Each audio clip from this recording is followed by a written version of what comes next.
Yeah, so my journey to becoming a digital nomad, as some of you know, back in, I think it was about like 2015. So I was teaching English in Vietnam. I wouldn't really consider that a digital nomad job because I was tied to a certain place and location and a work schedule that I had no say over. So, but after that, I came back to the United States.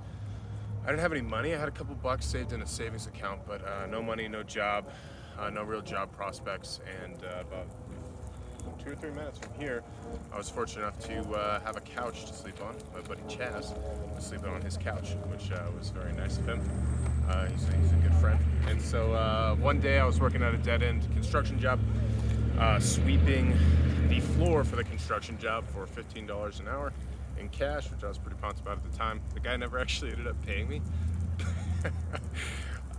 So you know who you are if you're watching this video. It'd be nice. I mean, I guess at this point, it doesn't really matter. It really wasn't that much money. But anyway, so one of those days, the guy that I was working for was definitely had a drinking problem, and it was a little depressing. And at that point, I was 24 years old, and I was like, man, this isn't cute anymore. Like going and traveling and leaving and coming back and not having a job and having to sleep on people's couches and being a total loser. And so I came up with an idea. I was like, well, you know what? I'm gonna think about different job ideas until I come up with one that I like. So I started that day sweeping the floor, and I went through probably about like 20 some odd different jobs, and one that I kept landing on was marketing. And so I decided to kind of get into marketing at that point, or at least try. From there, I kind of fought tooth and nail to try to get internships. I got a short internship at a small startup for web design. I was like their first proper employee. Unfortunately, that business, that opportunity didn't last too long. The business kind of went under after like about a month and a half of me being there. After that, still couldn't find any internships because I didn't have a whole lot of education, or nor did I have experience in the field.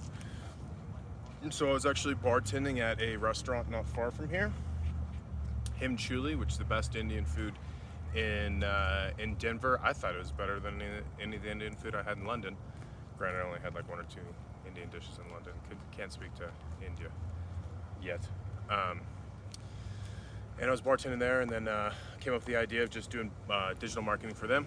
So I did digital marketing for free for them for about 8 months. And then I was fortunate enough to get into an internship after starting a master's program for marketing. I didn't have any financial support for the master's program. It's not like somebody was footing the bill for all this stuff. I was just willing to take loans because I knew that marketing is what I wanted to do. And so once I got into that internship at that digital marketing firm, a really awesome firm in downtown Denver, Above. I don't think they're in downtown Denver anymore. Actually, I think everybody there works remote now, I believe. So they helped me out big time with kind of building my knowledge base in SEO. And then we also did some PPC. For those that don't know, SEO is search engine optimization. So helping businesses show up on Google when people are searching their products or services. So that was a big focus there. They also did a lot of web design. I wasn't super involved in the web design. For me, I'm still not. I help out with web projects, but I don't really want to run a web project because inevitably things go wrong and it can easily turn into a nightmare. So from there, I was fortunate enough to get a job at a little bit larger firm that did a lot around data science and data work.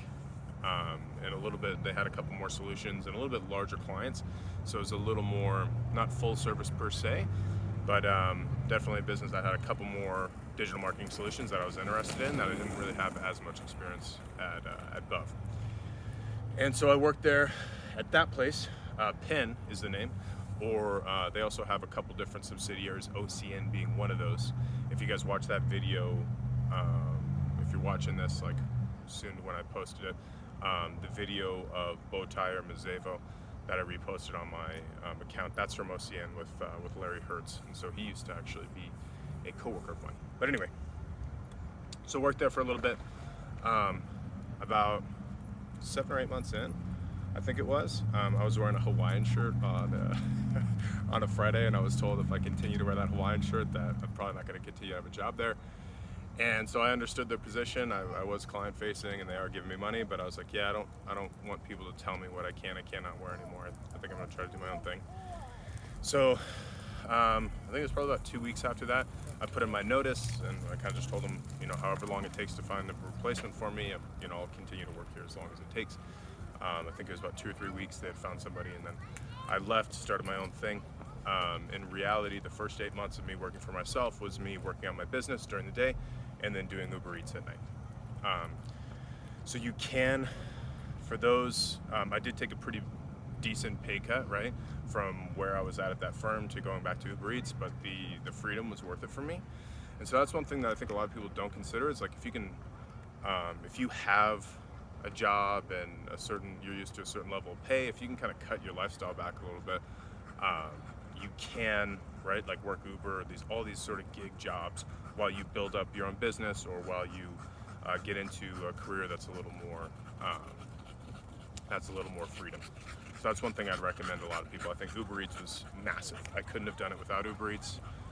Kind of like I've said from the beginning, I have an incredible mom, and I'm incredibly fortunate for her, but she doesn't have, none of my family comes from money or anything like that, so it's not like I could ask them for cash. But if you do, then go for it, right? If you have assets you can leverage through familial ties, then absolutely. After that, that was July of 2019. And so I'm shooting this right now in August of 2021, so a little over 2 years ago. In full disclosure, it probably took me, I started traveling right off the bat with my business, but most of the money that I was using for travel was from Uber Eats, and so I just worked a couple extra hours. But yeah, kind of right off the bat, I went to Colombia a month after starting my own business, and then where did I go after that? I went to China 2 months after that. And so kind of right off the bat, I started traveling, even when I wasn't really making that much money. So those were a little more budget days, budget travel back then. But I would say it probably took me, like I said, about 8 months to where my business was making enough money to where actually my salary, I was making the same amount of money that I was before. And if you're smart about taxes and you work for yourself or are like 1099 and stuff, and you get a CPA and stuff, then you can actually, in America, you end up making more money even if your sort of salary looks the same. If you're smart about taxes, you can write off a lot more stuff working for yourself or kind of working contracting and stuff like that. So that's kind of, I would say that's pretty much it. From my standpoint, my undergrad was in psychology, so I was always kind of interested in psychological stuff, but I didn't, when I came back here from Vietnam, I had zero marketing knowledge. And so you can absolutely do it. If you wanted to do it, digital certifications are going to be really good. My biggest advice to people who are interested in getting into digital market or like digital nomading in general is like, what do you want to do, and kind of do you have career goals, or at least an idea of what you'd like to do, and start there. So really the way that I view it is like, what am I passionate about and what's the lifestyle I want to have, and kind of reverse engineering from there. I don't really want to get a job that I kind of hate but affords me a certain lifestyle or something like that. Like, I'd really rather be passionate about what I do, and then figure out how to do that remote, rather than have a remote job that you kind of fucking hate. Because in reality, for me, I don't think you're really going to enjoy life that much anyway. If you aren't passionate about what you're doing most of the day, it doesn't really matter if you're in Denver or Alberta, Canada, or Costa Rica or wherever. If you're depressed, you're going to be depressed in any landscape.